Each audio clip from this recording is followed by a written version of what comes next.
ബഹുമാനമുള്ള സഹോദരന്മാരെ, സ്നേഹിതന്മാരെ, ദഅവത്തിന്റെ തബ്ലീഗിന്റെ മുബാറക്കായ പരിശ്രമം ഉദ്ദേശിക്കപ്പെടുന്നത് എന്താണ്?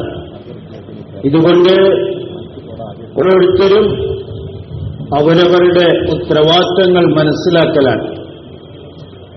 നമ്മളെ അല്ലാഹു തആല ഈ ലോകത്തേക്ക് അയച്ചു. നമ്മുടെ മേലുള്ള ഉത്തരവാദിത്തം എന്താണ്? എന്തിനു വേണ്ടിയാണ് അല്ലാഹു തആല അയച്ചിരിക്കുന്നത്? ഇത് മനസ്സിലാക്കി നമ്മൾ ഓരോരുത്തരും നമ്മുടെ ജീവിതത്തിൽ ദീനുണ്ടായിത്തീരൽ, അതുപോലെ ആ ദീനിന്റെ ദഅവത്ത് ചെയ്യുന്നവരായിത്തീരണം. ഒന്ന്, നമ്മുടെ സ്വന്തം ജീവിതത്തിൽ ദീനുണ്ടാകണം. രണ്ടാമത്, അതിലേക്കുള്ള ദഅവത്ത്, അതിലേക്ക് ക്ഷണിക്കുന്നവരായിത്തീരണം. ഇതുണ്ടാകാൻ വേണ്ടിയാണ് അല്ലാഹു സുബ്ഹാനഹു വ തആല നമ്മളെ അയച്ചത്. അപ്പൊ ദീനിന്റെ ദഅവത്തിന്റെ പരിശ്രമം കൊണ്ട് ഉദ്ദേശിക്കപ്പെടുന്ന ഈ ഉത്തരവാദിത്തത്തെ മനസ്സിലാക്കി ആ ഉത്തരവാദിത്തം അനുസരിച്ച് നമ്മുടെ ജീവിതങ്ങളെ ആക്കി തീർക്കുകയും ചെയ്യാൻ വേണ്ടിയാണ്. ദീനിന്റെ വഴിയിൽ പുറപ്പെടുക എന്നുള്ളത്, നമ്മൾ ദഅവത്തിന്റെ പരിശ്രമത്തെ നമ്മൾ കേൾക്കുമ്പോൾ മനസ്സിലാക്കുമ്പോൾ നമ്മൾ വിചാരിക്കുന്നത് എന്താണ്? ഇത് പുറപ്പെടൽ മാത്രമാണ്. ഈ ദീനിന്റെ വഴിയിൽ പുറപ്പെടുക എന്നുള്ളത് യഥാർത്ഥത്തിൽ ലക്ഷ്യമല്ല. ലക്ഷ്യം എന്താണ്? ഈ പുറപ്പെടൽ കൊണ്ട് ദീൻ നമ്മുടെ ജീവിതത്തിൽ ഉണ്ടായിത്തീരലാണ്. മനാലിയാസ് റഹ്മത്തുള്ളാഹി തആല പറയുമായിരുന്നു, ഈ നടക്കുന്ന ഈ പരിശ്രമം, നമ്മൾ ഇന്ന് ചെയ്യുന്ന പരിശ്രമം, ഇത് യഥാർത്ഥ പരിശ്രമത്തിന്റെ പുറപ്പെടുക, ജമാഅത്തിൽ പുറപ്പെടുക, പരിശ്രമം ചെയ്യുക എന്നുള്ളത് ഇത് അതിന്റെ ഒരു തുടക്കം മാത്രമാണ്. പ്രകാരം ഒരു കുട്ടി പഠിക്കുമ്പോൾ അലിഫ് ബാ ത പറഞ്ഞ് പഠിച്ച് അത് പഠിക്കുന്നു ആദ്യം. പക്ഷെ അത് പഠിക്കലല്ല ലക്ഷ്യം. ആ അലിഫ് ബാ ത പഠി, അതിൽ കൂടി കുറെ കാര്യങ്ങൾ മുന്നോട്ട് പഠിക്കാനുണ്ട്, അതിലേക്ക് എത്താനുണ്ട്, കുറെ കാര്യങ്ങൾ മനസ്സിലാക്കാനുണ്ട്, അത് ജീവിതത്തിൽ കൊണ്ടുവരേണ്ടതായിട്ടുണ്ട്. അപ്പൊ ഇതെല്ലാം ആണ് അതിന്റെ ലക്ഷ്യം, ആ പഠിക്കുന്ന കുട്ടിയുടെ. ഇതേപോലെ തന്നെ ദഅവത്തിന്റെ പരിശ്രമത്തിൽ ദീനിന്റെ വഴിയിൽ പുറപ്പെടുക, ജമാഅത്തിൽ പുറപ്പെടുക എന്ന് പറയുന്നത് അതൊരു തുടക്കം മാത്രമാണ്. അല്ലാതെ പുറപ്പെട്ടാൽ എല്ലാം ആയി എന്നുള്ളതല്ല. യഥാർത്ഥത്തിൽ ഉദ്ദേശം എല്ലാ വിഭാഗങ്ങളിലും ദീനുണ്ടായിത്തീരുക, എല്ലാ മേഖലകളിലും. ഒരു കച്ചവടക്കാരനായിട്ട് ജീവിക്കുന്ന മനുഷ്യനാണ്, അയാളുടെ കച്ചവടത്തിൽ ദീനുണ്ടാകണം. അല്ലെങ്കിൽ മറ്റേത് മേഖലകളിൽ ജീവിക്കുന്ന ഉമ്മത്തിൽപ്പെട്ട എല്ലാ വിഭാഗത്തിലുള്ള ഏത് രീതിയിലുള്ള ആളുകളാണെങ്കിലും അവരുടെ ജീവിതത്തിൽ ദീനുണ്ടായിത്തീരുക എന്നുള്ളതാണ് ദീനിന്റെ പരിശ്രമം കൊണ്ട് ഉദ്ദേശിക്കപ്പെടുന്നത്. കാരണം എന്താണ്? ഈ അവസാനം ഓരോ മനുഷ്യനും ഈ ലോകത്തുനിന്ന് യാത്ര പറയുമ്പോൾ ഖബറിൽ വെച്ച് അവനോട് ചോദിക്കപ്പെടുന്ന എന്തായിരിക്കും? ആദ്യം അവന്റെ ഖബറിലെ ചോദ്യങ്ങളിലെ ഒരു ചോദ്യം എന്താണ്? മാ ദീനുക, നിന്റെ ദീൻ എന്തായിരുന്നു? ഏത് രീതിയിലാണ് ജീവിച്ചത്? അപ്പൊ അവസാനം ആ മനുഷ്യനോട് ചോദിക്കപ്പെടുന്ന അവന്റെ ദീനിനെ കുറിച്ചാണ്. അപ്പൊ ഈ രീതിയിൽ ഉമ്മത്തിലെ ഓരോ വിഭാഗത്തിലും ഓരോ വ്യക്തിയിലും പരിശുദ്ധമായ ദീൻ ഉണ്ടായിക്കഴിഞ്ഞാൽ അവരവരുടെ വിജയം അതിൽ കൂടി എത്താൻ സാധിക്കും. അവരോട് നാളെ ചോദിക്കപ്പെടുന്നത് അവന്റെ ദീനിനെ കുറിച്ചാണ്, അവൻ എങ്ങനെ ജീവിച്ചു എന്നുള്ളതിനെ കുറിച്ചാണ്. അതിനനുസരിച്ചാണ് അവന് പ്രതിഫലം നൽകപ്പെടുന്നതും അവന്റെ ആശ്രയത്തിലുള്ള തീരുമാനങ്ങൾ ഉണ്ടാകുന്നതും. അതുകൊണ്ട് ഓരോ മനുഷ്യന്റെ ജീവിതത്തിലും ഈ ദീൻ ഉണ്ടായിത്തീരാൽ, ഇതാണ് ഈ ദഅവത്തിന്റെ പരിശ്രമം കൊണ്ട് ഉദ്ദേശിക്കപ്പെടുന്നത്. अल्लाह ने दुनिया को जिम्मेदारियों के पूरा करने की जगह बताया है और आखिरत को बदला पाने की जगह बनाया है. यहाँ जिम्मेदारियां आएगी, जी हाँ, और जिम्मेदारी पूरी करने की वजह से आखिरत में उसका बदला दिया जाएगा. इसलिए ये जानना जरूरी है कि मेरी क्या जिम्मेदारी है, मेरी क्या जिम्मेदारी है. जिस तरह हम अपनी जरूरतों को जानते हैं कि मेरी क्या जरूरत है, हर आदमी जानता है क्या जरूरत है. मुझे खाना भी चाहिए, कपड़ा भी चाहिए, औलाद भी चाहिए, मकान भी चाहिए, हर आदमी जानता है, वो कहने की जरूरत है. तो अपनी जरूरतों का तो इदराक और मालूमात है, वो ठीक है, वो गलत नहीं है. दीन ये कहता है जिस तरह अपनी जरूरतों को जानते हो, अपनी जिम्मेदारियों को जानो कि मेरी क्या जिम्मेदारी है. क्योंकि अल्लाह ने हमको दुनिया में जिम्मेदार बनाकर भेजा, और जिम्मेदार बनाकर भेजने की दलील ये है कि मरने के बाद उससे पूछताछ होगी. 5 किस्म के सवाल होंगे हदीसों में. ये जिंदगी कहाँ गुजारी, जवानी कहाँ गुजरी, माल कहाँ से कमाया, कहाँ लाया, कहाँ लगाया, और जो बातें मालूम हुई थी उस पर कितना अमल हुआ. یہ 5 باتیں ہر آدمی سے پوچھی جائے گی. تو 5 باتوں کا سوال جواب یہ اس بات کی دلیل ہے کہ ہم یہاں ذمہ دار ہیں. ان 5 باتوں کی تیاری کر کے جائیں. موقع حق تعالیٰ شانہ نے اسی وجہ سے دیا کہ دنیا میں رہ کر کے اپنی آخرت بنا لو. تو آخرت بنے گی دین سے. دین نہیں ہوگا تو آخرت اجڑ جائے گی. مصیبت میں آدمی گرفتار ہو جائے گا. دین نہیں ہوگا اس لیے آخرت کی کامیابی کے لیے آدمی کا دیندار ہونا ضروری ہے. اور دینداری میں سب سے پہلے کہ اپنا ایمان ہمارا اللہ تعالیٰ سے تعلق پیدا ہو جائے. کیونکہ مر کر کے آدمی اللہ کے پاس ہی جائے گا اور کہیں نہیں جائے گا. اللہ کے سامنے حاضر ہوگا. وہ اس کو حاضر کیا جائے گا اللہ کے سامنے. تو اللہ کے سامنے حاضری ایسی حالت میں ہو کہ اللہ اس سے راضی ہو. اللہ اس سے راضی ہو تو اللہ کی رضا تو اس بات میں ہوگی کہ جس کام کے لیے اللہ نے پیدا کیا تھا اس کام کو کر کے آیا. فما خلقت الجن والانس الا لیعبدون. اللہ نے کہہ دیا کہ میں نے انسانوں کو اور انسانوں سے پہلے جناتوں کو اپنی عبادت کرنے کے لیے پیدا کیا ہے. یہ ان کی زندگی کا اصلی کام ہے عبادت. کہ اللہ کو اللہ مان کر پھر جو طاقت ملی ہے جان کی مال کی اس کو اپنے دین پر لگاوے, دین سیکھے اور دین پر عمل کرے. یہ سب سے بڑی ذمہ داری ہے.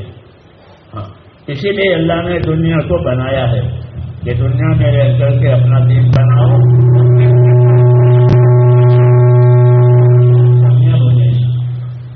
آخرت کی کامیابی دین کے بغیر ممکن ہی نہیں ہے.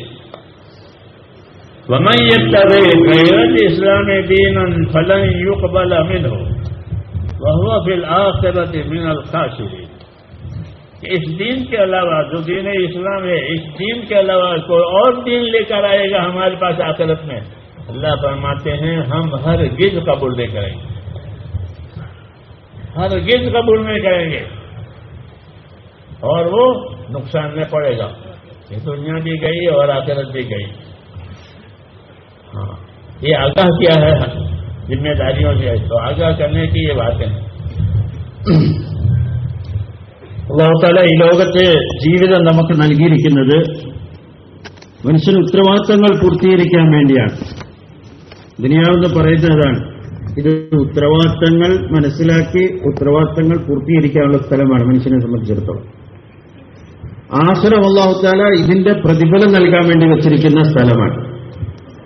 ദുനിയാവ് ഉത്തരവാദിത്തങ്ങൾ പൂർത്തീകരിക്കുക, ആഖിറത്ത് അതിന്റെ പ്രതിഫലങ്ങൾ കരസ്ഥമാക്കുന്ന സ്ഥലമാണ്. എപ്രകാരം മനുഷ്യൻ തന്റെ ആവശ്യങ്ങളെ മനസ്സിലാക്കുന്നോ, ഓരോരുത്തർക്കും അവരുടെ ആവശ്യങ്ങൾ അറിയാം. എനിക്കെന്തൊക്കെയാണ് ആവശ്യമുള്ളത്? എനിക്ക് ആഹാരം ആവശ്യമാണ്, വസ്ത്രം ആവശ്യമാണ്, വീട് ആവശ്യമാണ്, ഭാര്യ മക്കൾ ആവശ്യമാണ്. ഇത് മനുഷ്യന്റെ ആവശ്യങ്ങളാണ്. ഇത് ഓരോരുത്തർക്കും അറിയാം. ആ ആവശ്യങ്ങളെ അറിഞ്ഞ് അതിനെ പൂർത്തിയാക്കാൻ വേണ്ടി മനുഷ്യൻ പരിശ്രമിക്കുന്നു. അത് ശരിയാണ്, ആവശ്യം തന്നെയാണ്. പക്ഷെ ഇതേപോലെ തന്നെ പ്രകാരം മനുഷ്യൻ ആവശ്യങ്ങളെ മനസ്സിലാക്കുന്നോ, ഇതേപോലെ മനുഷ്യൻ ഉത്തരവാദിത്തങ്ങളെ മനസ്സിലാക്കുന്ന അവസ്ഥ ഉണ്ടാകണം. ഉത്തരവാദിത്തങ്ങളെ മനസ്സിലാക്കി അത് പൂർത്തീകരിക്കുന്ന അവസ്ഥ ഉണ്ടാകണം. കാരണം മരണത്തിന് ശേഷമുള്ള ജീവിതം, നമ്മുടെ ഈ ലോകത്തെ ജീവിതം കഴിഞ്ഞ് നമ്മൾ ആഖിറത്തിലേക്ക് പോകുമ്പോൾ അവിടെ ഈ ഉത്തരവാദിത്തങ്ങളെക്കുറിച്ചായിരിക്കും ചോദിക്കപ്പെടുന്നത്. ആഖിറത്തിൽ പ്രധാനമായിട്ടും ഹിസാബുണ്ടാവും. അതിൽ 5 കാര്യങ്ങളെക്കുറിച്ച് അവിടെ ചോദിക്കപ്പെടും. മനുഷ്യന്റെ ജീവിതത്തെക്കുറിച്ച് ചോദിക്കപ്പെടും, മനുഷ്യന്റെ യുവത്വത്തെക്കുറിച്ച് ചോദിക്കപ്പെടും, സമ്പത്ത് സമ്പാദിച്ചതും ചെലവാക്കിയതിനെക്കുറിച്ച് ചോദിക്കപ്പെടും. അതുപോലെ അവന്റെ ഇൽമനുസരിച്ച് എന്ത് അമൽ ചെയ്തു എന്നതിനെക്കുറിച്ച് ചോദിക്കപ്പെടും. ഈ കാര്യങ്ങളെക്കുറിച്ച് നാളെ ചോദിക്കപ്പെടും. അപ്പോൾ ആ ഉത്തരവാദിത്തങ്ങളെക്കുറിച്ച് മനുഷ്യൻ മനസ്സിലാക്കി അത് പൂർത്തിയാക്കുമ്പോഴാണ് മനുഷ്യന് ആഖിറത്തിൽ വിജയിക്കാൻ പറ്റുന്നത്. അപ്പോൾ ദുനിയാവിനെ അല്ലാഹു തആല ഉത്തരവാദിത്തങ്ങൾക്കുള്ള സ്ഥലവും ആഖിറത്തിനെ അല്ലാഹു തആല അതിന് പ്രതിഫലങ്ങൾ നൽകുന്നതിനുള്ള സ്ഥലമായിട്ട് ആക്കുകയാണ്. അപ്പൊ ഇവിടെ ഉത്തരവാദിത്തങ്ങൾ പൂർത്തീകരിച്ചു കഴിഞ്ഞാൽ അവിടെ ആഖിറത്തിൽ മനുഷ്യന് വിജയിക്കാൻ പറ്റും. അപ്പൊ ഉത്തരവാദിത്തങ്ങൾ എന്താണ്? ഏറ്റവും ഉത്തരവാദിത്തങ്ങൾ എന്താണ്? അല്ലാഹുവിന്റെ ഇബാദത്താണ്. ഇബാദത്തിലെ ദീനനുസരിച്ചുള്ള ജീവിതം ഉണ്ടാക്കി തീർക്കലാണ്. അതിലേറ്റവും പ്രധാനപ്പെട്ട ഈമാനാണ്. കാരണം ഈമാൻ എന്ന് പറയുന്നത് എല്ലാ കാര്യത്തിന്റെയും അടിസ്ഥാനമാണ്. ഈമാൻ അള്ളാഹുവിനെ അറിയുക, അള്ളാഹുവിലുള്ള വിശ്വാസം, അള്ളാഹുമായിട്ടുള്ള ബന്ധം. കാരണം അല്ലാഹു തആല മനുഷ്യനെ സൃഷ്ടിച്ചിരിക്കുന്നത് തന്നെ വമാ ഖലഖ്തുൽ ജിന്ന വൽ ഇൻസ ഇല്ലാ ലിയഅ്ബുദൂൻ, അള്ളാഹുവിനെ ഇബാദത്ത് ചെയ്യുകയും അതിൽ കൂടി അള്ളാഹുവിന്റെ തൃപ്തി കരസ്ഥമാക്കുകയും ചെയ്യാൻ വേണ്ടിയാണ് ഈ മനുഷ്യനെ അല്ലാഹു തആല സൃഷ്ടിച്ചത് തന്നെ. മനുഷ്യനെ സൃഷ്ടിച്ചതിന്റെ ലക്ഷ്യം തന്നെ അതാണ്. അപ്പൊ അതുകൊണ്ട് അള്ളാഹുവിനെ തൃപ്തിപ്പെടുത്തുക, അതാണ് മനുഷ്യന്റെ വിജയം. അപ്പൊ വിജയത്തിനുള്ള വഴി എന്ന് പറയുന്നത് ദീനിൽ കൂടി മാത്രമാണ്.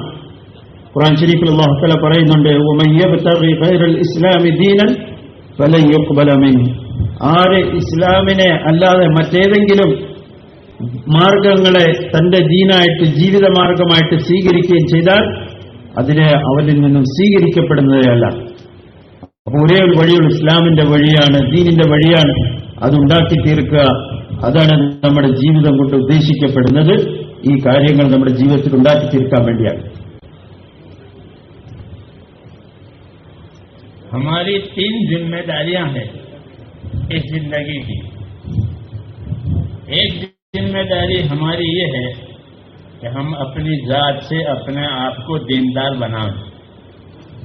जैसे अपने आप को तंदुरुस्त रखते हो, अपने आप को मालदार बनाते हो, खुशहाल बनाते हो, ऐसे हर आदमी अपनी जात से अपने आप को दीनदार बनावे, ये उसकी जिम्मेदारी है। वो समझे न समझे, माने न माने, वो अलग बात है, लेकिन उसकी जिम्मेदारी ये है कि अपने आप को दीनदार बनावे। कि जो वो दीनदार बनाने का मतलब ये होता है कि जो जिस हाल में हो उस हाल में अल्लाह के हुक्मों को पहचान कर उस पर अमल करके जिंदगी गुजारे। हाँ, आलिम बनने की बात मैं कह रहा हूं कि आलिम बने, आलिम बनना तो बहुत अच्छा है, नहीं तो जो जिस हाल में है उस हाल का दीन उसके पास होना चाहिए। सफर में है तो सफर का दीन, हजर में है तो हजर का दीन, गरीबी है तो गरीबी का दीन, मालदारी है तो मालदारी का दीन, तंदुरुस्ती में है तो तंदुरुस्ती का दीन, बीमारी है तो बीमारी का दीन। हालतें होती है तो दीन की जिम्मेदारी इतनी होती है कि जो जिस हाल में है उस हाल के दीन पर रहे। उसी की तबलीग है, उसी की तबलीग है कि जो जिस हाल में हो उस हाल का दीन उसके पास होना चाहिए। और जो काम करे उस काम में वो ये देखे कि इस काम में अल्लाह ने मुझे क्या हुक्म दिया है और इस काम में मेरे नबी ने मुझको क्या तरीका बताया है। जो काम करे, जूता पहने तो, जूता उतारे तो, घर में जाए तो, मस्जिद में जाए तो। जी हाँ, कि मुसलमान की जिंदगी जो है वो हुक्मों वाली है, तरीकों वाली है, उसको इल्म और जिक्र कहते हैं। जो तीसरा नंबर है तबलीग में, एक एक मुसलमान की जिंदगी इल्म और जिक्र वाली हो कि इस हाल में खुदा का क्या हुक्म है और उस हुक्म को पूरा करने के लिए नबी ने क्या तरीका बताया है, उसको इल्म और जिक्र कहते हैं। ये मुश्किल नहीं है। जी हाँ, ये इतनी जिम्मेदारी हर एक के ऊपर है। यही दावत है। फिर आगे तरक्की करे, उलमा के नाम से पूछे, दीनदारों की सोहबत में रहे, अच्छी सोहबत में रहे, अपने आप को मुत्तकी परहेजगार बनावे, अमानतदार बनावे, ये तरक्की की बातें हैं। जी हाँ, वरना इतना होना ये जरूरी है कि जो जिस हाल में है उस हाल में ये देखे कि मेरे ऊपर अल्लाह का क्या हुक्म है, नबी ने क्या तरीका बताया।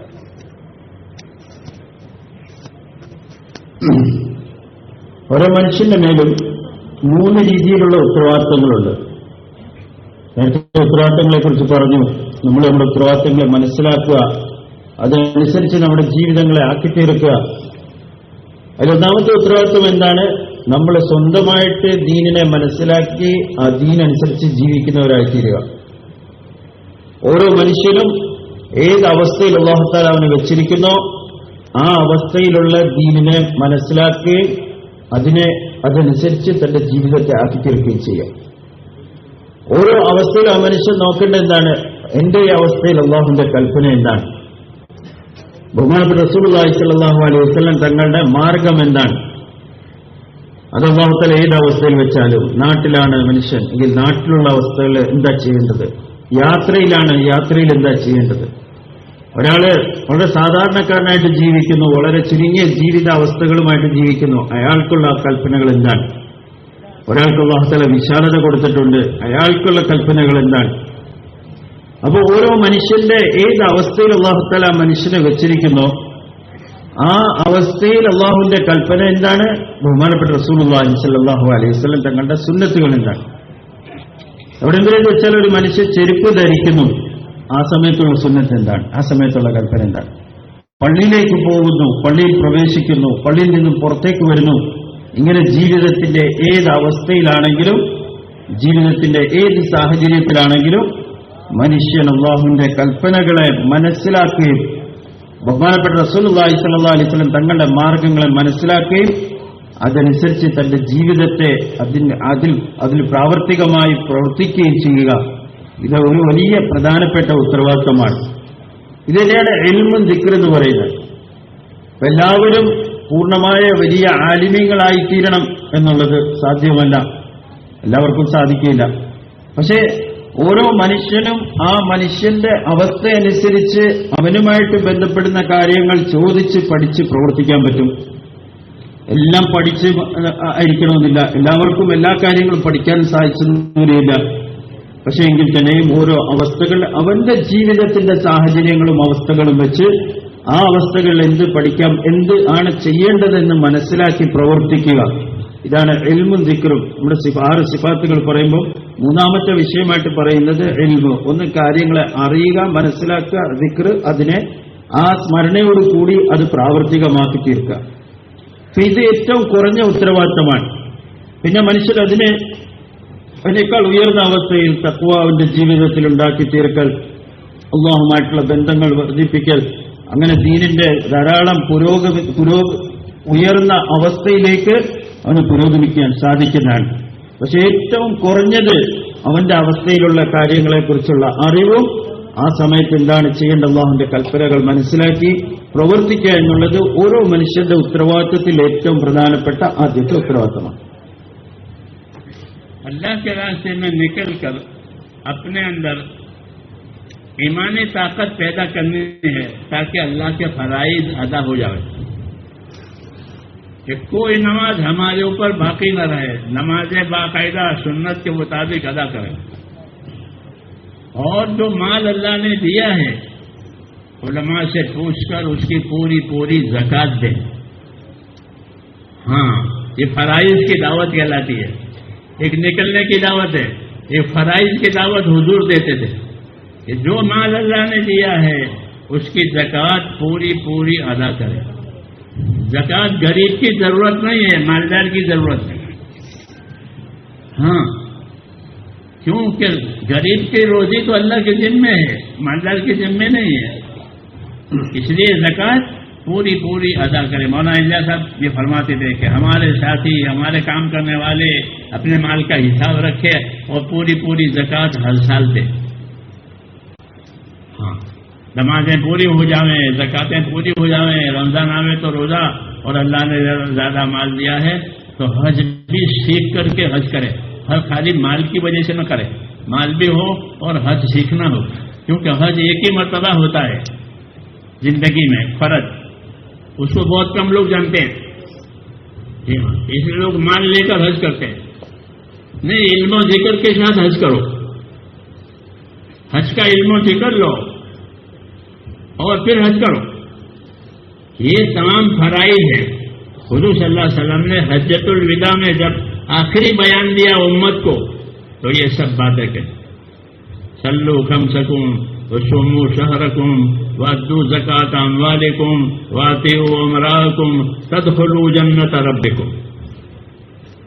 ये फरमाया कि अपनी नमाज़ें एहतमाम से अदा करना, अपने मालों की एहतमाम से ज़कात देना, अपने रमजान का एहतमाम से रोज़ा रखना और अपने जिम्मेदारों की बात मान करके इताअत करके चलना। ये वसीयत थी हुजूर सल्लल्लाहु अलैहि वसल्लम की, जब आपने आखिर हज किया है और उम्मत से आप रुखसत हुए, इसलिए इन चीजों का एहतमाम जरूरी है। जी हाँ, ये फर्ज है, इनको अदा कराने के लिए ये तबलीग है, ताकि किसी के जन में कोई फरीजा बाकी न रहे, इस हाल में मरे। वला तमूतुन्न इल्ला व अंतुम मुस्लिमून, जो कहा कि तुम्हारी मौत इस हालत में आवे कि तुम अल्लाह की बात मानते मानते मर जाओ। അല്ലാഹുവിന്റെ ദീന്റെ വഴിയിൽ പുറപ്പെടുന്നത് ഈ ഫറായിദ്, അതായത് അല്ലാഹുവിന്റെ ഭാഗത്തുള്ള കടമകൾ, ഫർദുകൾ ജീവിതത്തിൽ, അത് നമ്മുടെ ജീവിതത്തിൽ ഉണ്ടായിത്തീരാൻ വേണ്ടിയാണ്. ഏറ്റവും പ്രധാനപ്പെട്ട അടിസ്ഥാനപരമായ ഈമാനിന് ശേഷം ഏറ്റവും പ്രധാനപ്പെട്ടത് ദീന്റെ ഫറായിദുകളാണ്, ഫർദുകളാണ്, നിർബന്ധമാക്കപ്പെട്ട കടമകളാണ്. അത് ശരിയായ രീതിയിൽ നമ്മൾ നിർവഹിക്കുന്ന അവസ്ഥയിലേക്ക് വരണം. കാരണം ദഅവത്ത് എന്ന് പറയുന്നത് അള്ളാഹുവിന്റെ കൽപ്പനകളിലേക്കുള്ള ദഅവത്താണ്. അള്ളാഹുവിന്റെ കൽപ്പനകളിൽ ഏറ്റവും പ്രധാനപ്പെട്ട കൽപ്പനകൾ എന്താണ്? നമസ്കാരം, നോമ്പ്, സക്കാത്ത്, ഹജ്ജ് പോലുള്ള അടിസ്ഥാനപരമായ കാര്യങ്ങൾ, അത് ശരിയായിത്തീരൽ. നമസ്കാരം നമ്മുടെ ജീവിതത്തിൽ ഉണ്ടായിത്തീരൽ, ആ നമസ്കാരം ശരിയായ രീതിയിലുള്ള നമസ്കാരമാകൽ. എവിടം വരെ എന്ന് വെച്ചാൽ ദീന്റെ വഴിയിൽ പുറപ്പെട്ട ഒരു മനുഷ്യന് ഒരു നമസ്കാരം പോലും അവന് വിട്ടുപോകുന്ന അവസ്ഥ ഉണ്ടാകരുത്. ആ രീതിയിൽ അവന്റെ ജീവിതമായി തീരണം. രണ്ടാമത്തെ സക്കാത്തിന്റെ ഉത്തരവാദിത്തം, ആ സക്കാത്ത് ശരിയായ രീതിയിൽ നിർവഹിക്കപ്പെടുന്ന അവസ്ഥയുണ്ടാകണം.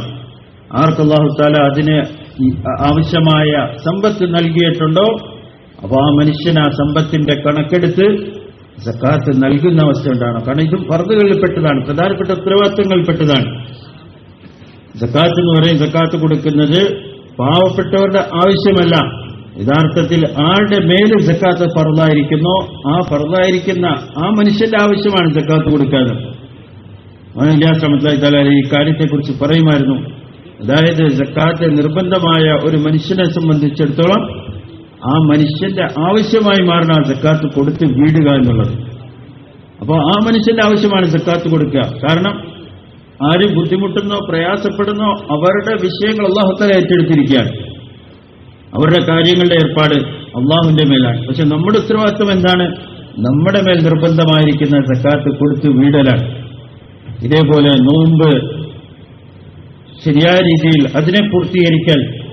പിന്നെ ഒരു മനുഷ്യന് ഹജ്ജ് ഫർളായി കഴിഞ്ഞാൽ ആ ഹജ്ജ് ശരിയായ രീതിയിൽ അതിനെ പഠിച്ച് മനസ്സിലാക്കി ആ ഹജ്ജ് പോയി പൂർത്തീകരിക്കൽ.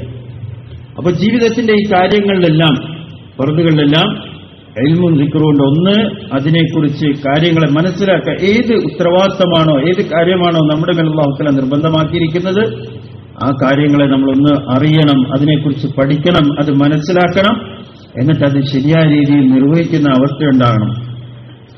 റസൂലുള്ളാഹി സ്വല്ലല്ലാഹു അലൈഹി വസല്ലം തങ്ങളുടെ ഹജ്ജത്തുൽ വദായിൽ വെച്ച് റസൂലുള്ളാഹി സ്വല്ലല്ലാഹു അലൈഹി വസല്ലം കുറേ വിഷയങ്ങൾ ഉമ്മത്തിന് പഠിപ്പിച്ചു കൊടുക്കുകയുണ്ടായി. അതിലുള്ള ചില ഹദീസുകളിൽ, ചില കാര്യങ്ങളിൽ, ഒന്ന് സല്ലു ഖംസക്കും വസൂമു ശഹറക്കും വഅദ്ദു സകാത അംവാലിക്കും പോലുള്ള ഈ ഹദീസ്, അതായത് നിങ്ങൾ 5 വക്ത് നമസ്കാരം, ചുരുങ്ങിയ രീതിയിൽ ദീനിന്റെ അടിസ്ഥാനപരമായ കാര്യങ്ങൾ ബഹുമാനപ്പെട്ട റസൂലുള്ളാഹി സ്വല്ലല്ലാഹു അലൈഹി വസല്ലം തങ്ങൾ ഈ ഉമ്മത്തിന് പഠിപ്പിച്ചു കൊടുക്കുകയുണ്ടായി. നിങ്ങളുടെ 5 വക്ത് നമസ്കാരങ്ങൾ നിങ്ങൾ ശരിയായ രീതിയിൽ നമസ്കരിക്കുകയും, നിങ്ങളുടെ റമദാനിന്റെ മാസത്തിൽ നിങ്ങൾ ശരിയായ രീതിയിൽ നോമ്പ് വയ്ക്കുകയും, നിങ്ങളുടെ സക്കാത്തിന്റെ, നിങ്ങളുടെ ധനത്തിന്റെ സക്കാത്തുകൾ നിങ്ങൾ ശരിയായ രീതിയിൽ നിർവഹിക്കുകയും, ഈ രീതിയിൽ നിങ്ങളുടെ ഉത്തരവാദിത്തപ്പെട്ടവരെ നിങ്ങൾ അനുസരിച്ച് നിങ്ങൾ കാര്യങ്ങൾ നിങ്ങൾ ജീവിക്കും എന്നുള്ള രീതിയിലുള്ള വളരെ ചുരുങ്ങിയ വാക്കുകളിൽ കൂടി ജീവിതത്തിന്റെ പ്രധാനപ്പെട്ട കാര്യങ്ങൾ ബഹുമാനപ്പെട്ട റസൂലുള്ളാഹി സ്വല്ലല്ലാഹു അലൈഹി വസല്ലം തങ്ങൾ പറഞ്ഞു കൊടുക്കേണ്ടായി. അപ്പോൾ ഈ രീതിയിൽ ഫർളുകളെ മനസ്സിലാക്കി അതിലേക്കുള്ള ദഅവത്താണ് ദഅവത്തിന്റെ പരിശ്രമം. നമ്മൾ ആദ്യം നമ്മുടെ ജീവിതത്തിൽ ഉണ്ടാക്കി തീർക്കുകയും ഉമ്മത്തിനെ അതിലേക്ക് ദഅവത്ത് ചെയ്യുകയും ചെയ്യുക. ഖുർആൻ ശരീഫിൽ അല്ലാഹു തആല പറയുന്നുണ്ട്, വലാ തമൂതുന്ന ഇല്ലാ വഅൻതും മുസ്ലിമൂൻ, നിങ്ങളിത് ചെയ്തുകൊണ്ടേയിരിക്കുക, പ്രാവർത്തികമായി നിങ്ങളുടെ ജീവിതത്തിൽ ഇത് കൊണ്ടുവന്നുകൊണ്ടിരിക്കുക, നിങ്ങളിത് പ്രവർത്തിച്ചുകൊണ്ടിരിക്കുക. അവസാനം അങ്ങനെ ജീവിച്ച് അവസാനം ഈമാനോടുകൂടി മരിക്കുന്ന മുസ്ലിമായിട്ടല്ലാതെ നിങ്ങൾ മരണപ്പെടരുത് എന്ന് ഖുർആൻ ശരീഫിൽ അല്ലാഹു തആല പറയുന്നുണ്ട്. ഇതാണ് ഇതിന്റെ പരിശ്രമം കൊണ്ട് നമ്മുടെ ജീവിതങ്ങൾ ഉണ്ടായിത്തീരാൻ വേണ്ടി ഉദ്ദേശിക്കപ്പെടുന്ന കാര്യം. ഇൻഷാ അല്ലാഹ് തയ്യാറാണ്. ഇൻഷാ അല്ലാഹ് അല്ല, നമ്മൾ വിചാരിച്ച സമ്മേളനത്തിൽ വന്നു, അൽഹംദുലില്ലാഹ് സമ്മേളനം എല്ലാം നടന്നു കഴിഞ്ഞുവല്ല, തീർന്നു എന്നല്ല. ഈ സമ്മേളനത്തിൽ നമ്മൾ വരുന്നത് ഇതിനു ശേഷം നമ്മൾ അവധിയെടുക്കാൻ വേണ്ടി അല്ലെങ്കിൽ ഇത് തീർന്നു എന്നുള്ളതല്ല, നേരെ മറിച്ച് നമ്മുടെ ജീവിതത്തെ ഇതിലേക്ക് കൊണ്ടുവരാൻ വേണ്ടിയാണ് ഈ സമ്മേളനം എന്ന് പറയുന്നത്. ഇസ്ലാമിലെ പാബന്ദി അസൽ ഹെ, ആസാദി മനാ ഹെ. ഇസ്ലാമില് കാര്യങ്ങൾ കൃത്യനിഷ്ഠയോടുകൂടി അനുസരണയോടുകൂടി പ്രവർത്തിക്കുക എന്നുള്ളതാണ് പ്രധാനപ്പെട്ടത്. നമ്മുടെ തന്നിഷ്ടം അനുസരിച്ച് ജീവിക്കലല്ല ഇസ്ലാം എന്ന് പറയുന്നത്. अल्लाह के बंदे बनकर जिंदगी इबादल्लाह है इखवाना, हुजूर ने फरमाया कि अल्लाह के बंदे बनकर रहो, आपस के भाई बन के रहो. അതാണ് റസൂലുള്ളാഹി സ്വല്ലല്ലാഹു അലൈഹി വസല്ലം തങ്ങൾ ഈ ഹദീസിൽ കൂടി പറയുന്നത്. കൂനു ഇബാദല്ലാഹി ഇഖ്വാന, രണ്ട് കാര്യങ്ങൾ പറഞ്ഞു. ഒന്ന്, നിങ്ങൾ ഈ ലോകത്ത് അള്ളാഹുവിന്റെ അടിമകളായിട്ട് ജീവിക്കും. രണ്ടാമത്തെ, നിങ്ങൾ പരസ്പരം സഹോദരങ്ങളായിട്ട് ജീവിക്കും. രണ്ട് കാര്യം ഈ ഹദീസിൽ പറഞ്ഞു. ഇൻഷാ അല്ലാഹ് തയ്യാറാണോ? ഇൻഷാ അല്ലാഹ് അതിനുവേണ്ടി അല്ലാഹു തആല ദുആ ചെയ്യാം. ദുആയുടെ വളരെ പ്രധാനപ്പെട്ട പലരും ദുആയ്ക്ക് വേണ്ടി വസിയത്ത് ചെയ്തിട്ടുണ്ട്. ധാരാളം ആളുകൾ അല്ലാഹു തആല അവരുടെ നിയ്യത്തുകളെല്ലാം കബൂലാക്കട്ടെ. ദുആ പൊതുവായിട്ട് ചെയ്യപ്പെടുന്ന ഈ കാര്യങ്ങളെല്ലാം അതിൽ ഉൾപ്പെടുത്തി ഇൻഷാ അല്ലാഹ് ദുആ ചെയ്യും. ആരെല്ലാം ഏതെല്ലാം രീതിയിൽ വസിയത്ത് ചെയ്തിട്ടുണ്ടോ അതെല്ലാം അല്ലാഹു തആല അറിയുന്നുണ്ട്. അത് ദുആക്ക് അപ്പോൾ ഇൻഷാ അല്ലാഹ് ദുആയിൽ എല്ലാവരും ഇൻഷാ അല്ലാഹ് പങ്കെടുക്കും. നമുക്ക് വേണ്ടിയും ഉമ്മത്തിന് വേണ്ടിയും എല്ലാ കാര്യങ്ങൾക്ക് വേണ്ടി ഇൻഷാ അല്ലാഹ് ദുആ ചെയ്യും. ധാരാളം ആളുകൾ അസുഖത്തിന്റെ വിഷയങ്ങൾ, രോഗികൾ, അസുഖത്തിന്റെ മറ്റ് ജീവിതത്തിൽ പല പ്രശ്നങ്ങൾക്ക് വേണ്ടി ദുആ കൊണ്ട് വസിയത്ത് ചെയ്ത് അറിയിച്ചിട്ടുണ്ട്, എഴുത്തയച്ചിട്ടുണ്ട് പല രീതിയിലും. അപ്പൊ ഇതെല്ലാം പറഞ്ഞ് ഓരോന്നും പറയാൻ സാധ്യമല്ല. പക്ഷേ ഇൻഷാ അല്ലാഹ് ആ ദുആയിൽ ഇതെല്ലാം ഉൾപ്പെടുന്നതാണ്. നമ്മൾ എല്ലാവർക്കും വേണ്ടി ഇൻഷാ അല്ലാഹ് ദുആ ചെയ്യും. एक बात ये याद रखो कि ये इज्तिमाई दुआ आपको हर रोज नहीं मिलेगी. ഒരു കാര്യം നമ്മൾ ശ്രദ്ധിക്കേണ്ട ദുആയുടെ വിഷയത്തിൽ, നമ്മൾ ഈ കൂട്ടമായിട്ട് ഇജ്തിമായി ദുആ ചെയ്യുന്നു, കൂട്ടമായിട്ട് ചെയ്യുന്നു, ഇത് നമുക്ക് എന്നും സാധിക്കുന്ന ഒരു കാര്യമല്ല. हर रोज मिलेगी? എന്നും ഇതുപോലെ ദുആ ചെയ്യാൻ പറ്റുമോ? ഇല്ല. इज्तिमाई दुआ इनफरादी दुआ सीखने के लिए. അതുകൊണ്ട് ഈ ഇജ്തിമായി ആയിട്ട് കൂട്ടമായിട്ട് ചെയ്യുന്ന ഈ ദുആ യഥാർത്ഥത്തിൽ നമ്മൾ ഒറ്റയ്ക്ക് ദുആ ചെയ്യുന്നവരായി തീരാൻ വേണ്ടി, അത് പഠിക്കാൻ വേണ്ടിയാണ് ഇജ്തിമായി ദുആ. यहाँ इज्तिमाई दुआ मांगी और इनफरादी दुआ अपने हर जरूरत के लिए अल्लाह से हर वक्त मांगो. ഇതുകൊണ്ട് ഉദ്ദേശിക്കുന്നത് ഇവിടെ കൂട്ടമായിട്ട് നമ്മൾ ദുആ ചെയ്യുന്നു, പക്ഷെ ഇതിൽ കൂടി നമ്മൾ പഠിക്കേണ്ടത് നമ്മുടെ ഓരോ ആവശ്യങ്ങളും ഓരോ കാര്യങ്ങളും അള്ളാഹുവിനോട് ചോദിക്കുന്നവരായി തീരണം, ദുആ ചെയ്യുന്നവരായി തീരണം. അതാണ് നമ്മുടെ ജീവിതത്തിൽ ഉണ്ടായിത്തീരേണ്ടത്. അല്ലാഹു തആല അള്ളാഹുവിനോട് ചോദിക്കുന്നവർ, ദുആ ചെയ്യുന്നവർ, അള്ളാഹു അതിനെ ഇഷ്ടപ്പെടുന്നു. ദുആ ചെയ്യാത്തവർ, ചോദിക്കാത്തവരെ അല്ലാഹു തആല ഇഷ്ടപ്പെടുന്നില്ല.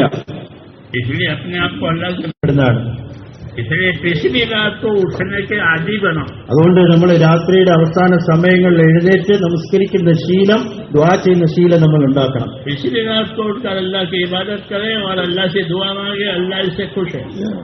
രാത്രിയുടെ അവസാന സമയങ്ങൾ തഹജ്ജുദിന്റെ സമയത്ത് എഴുന്നേറ്റ് നമസ്കരിച്ച് അല്ലാഹുവിന്റെ മുമ്പിൽ നമസ്കരിച്ച് ദുആ ചെയ്യുന്നത് അല്ലാഹുവിന് വലിയ ഇഷ്ടമുള്ള കാര്യമാണ്.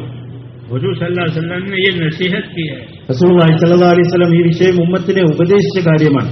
रात को उठ जाया करो इबादत के लिए. രാത്രി എഴുന്നേൽക്കുന്ന ഇബാദത്തിന് വേണ്ടി നിങ്ങൾ എഴുന്നേൽക്കുന്നത് നബി തങ്ങളുടെ ഉപദേശങ്ങളിൽപ്പെട്ടതാണ്.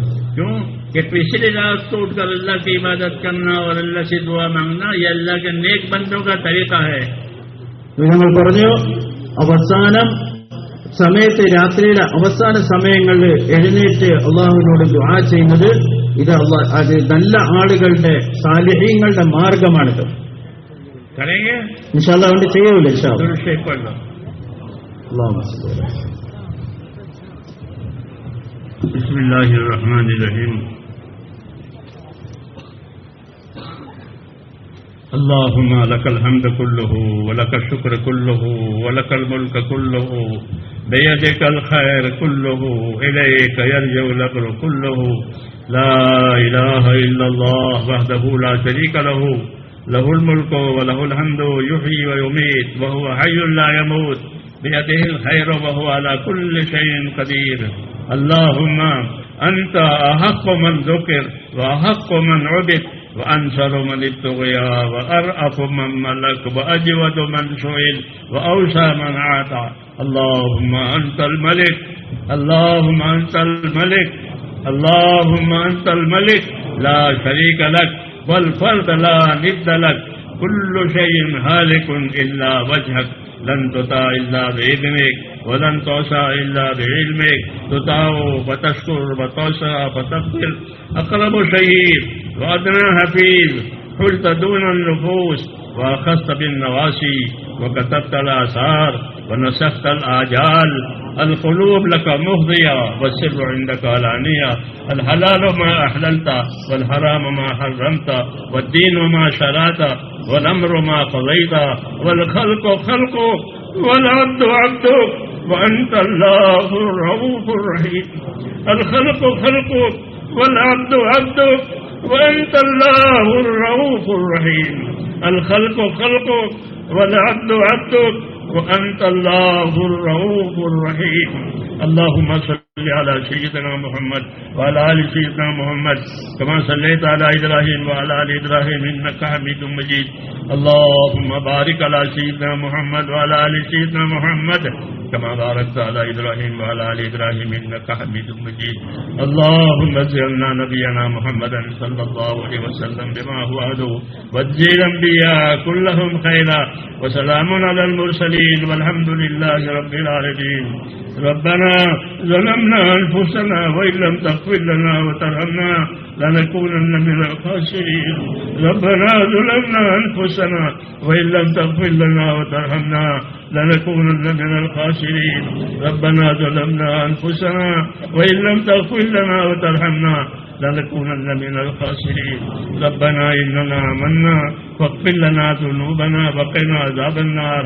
اللهم اغفر لي ولوالدي واغفر يا رب لجميع المؤمنين والمؤمنات والمسلمين والمسلمات الأحياء منهم والأموات، ولإخواننا الذين سبقونا بالإيمان، ولا تجعل في قلوبنا غلا للذين آمنوا ربنا إنك رؤوف رحيم. اللهم اشرح صدورنا للإسلام، اللهم اشرح صدورنا للإسلام، اللهم اشرح صدورنا للإسلام.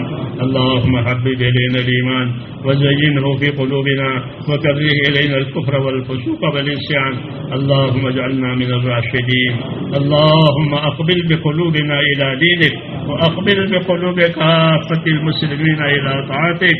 اللهم إن قلوبنا ونواسينا جوارحنا بيدك لم تملكنا منها شيئا، وإذا فعلت ذلك بنا فكن أنت ولينا واهدنا إلى سواء السبيل. اللهم كن أنت ولينا واهدنا إلى سواء السبيل. اللهم كن أنت ولينا واهدنا إلى سواء السبيل. يا مقلب القلوب ثبت قلوبنا على دينك، يا مصرف القلوب صرف قلوبنا على طاعتك. ربنا لا تؤاخذنا إن نسينا وأخطأنا، ربنا ولا تحمل علينا إصرا كما حملته على الذين من قبلنا، ربنا ولا تحملنا ما لا طاقة لنا به، واعف عنا واغفر لنا وارحمنا، أنت مولانا فانصرنا على القوم الكافرين. اللهم إنا نسألك الهدى والتقى والعفاف والغنى، ونسألك العفو والعافية في الدنيا والآخرة. اللهم اهدنا الصراط المستقيم، اللهم اهدنا الصراط المستقيم، اللهم اهدنا الصراط المستقيم، صراط الذين أنعمت عليهم من النبيين والصديقين والشهداء والصالحين وحسن أولئك رفيقا. اللهم انصر من نصر دين محمد صلى الله عليه وسلم واجعلنا منهم.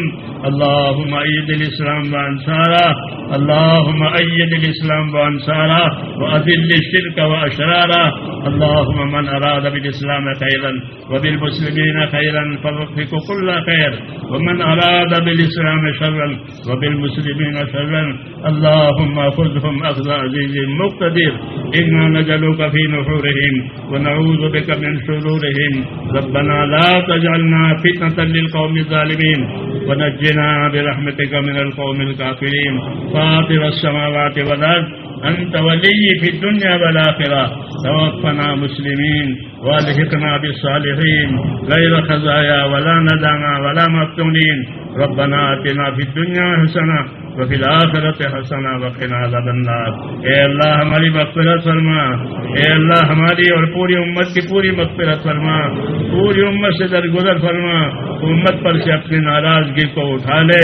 اے اللہ موجبات مغفرت اور موجبات رحمت امت کی زندگیوں میں پیدا فرما، موجبات مغفرت اور موجبات رحمت ہم امت کی زندگیوں میں پیدا فرما، امت کی صلاحیتوں کو دین پر لگا دے، امت کی صلاحیتوں کو برباد ہونے سے بچا لے، امت کے مالوں کی، جانوں کی، آبرو کی، دین ایمان کی، ان کی معاشرت کی اے اللہ ہر جگہ حفاظت فرما، اس ملک میں خصوصی حفاظت فرما، سارے عالم میں عمومی طور پر حفاظت فرما، ہماری اور ہمارے دین کی اے اللہ پوری پوری حفاظت فرما، موت تک اخلاص اور استقامت کے ساتھ ہم کو اپنے دین پر جینا نصیب فرما، اور مرنے کا وقت آئے تو ہم میں سے ایک ایک کو کمال ایمان پر خاتمہ نصیب فرما، کہ ایک ایک کو ہم میں سے کمال ایمان پر خاتمہ نصیب فرما، موت اور ماں بعد موت میں برکت مقدر فرما، موت کے بعد کی ہلاکتوں سے حفاظت فرما، موت کے بعد آنے والی ابدی رحمتوں سے مالا مال فرما۔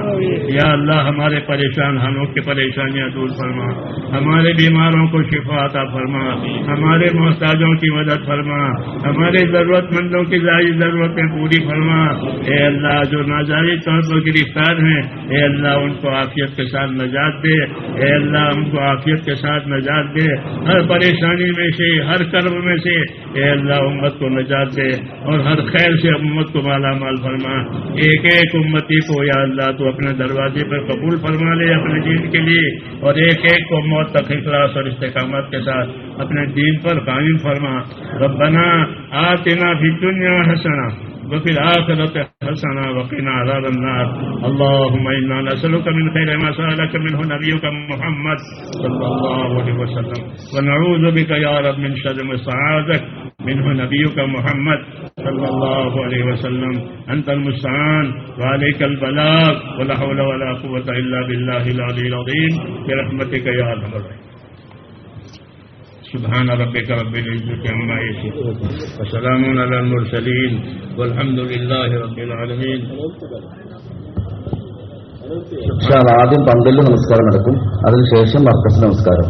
മർക്കസിലെ കൂട്ടർ ഇൻഷാല്ലാ പന്തലിൽ കയറി बात बोलिए। ये वीडियो अच्छा है तो लाइक करो, शेयर करो, अल्लाह का भी जिक्र करो।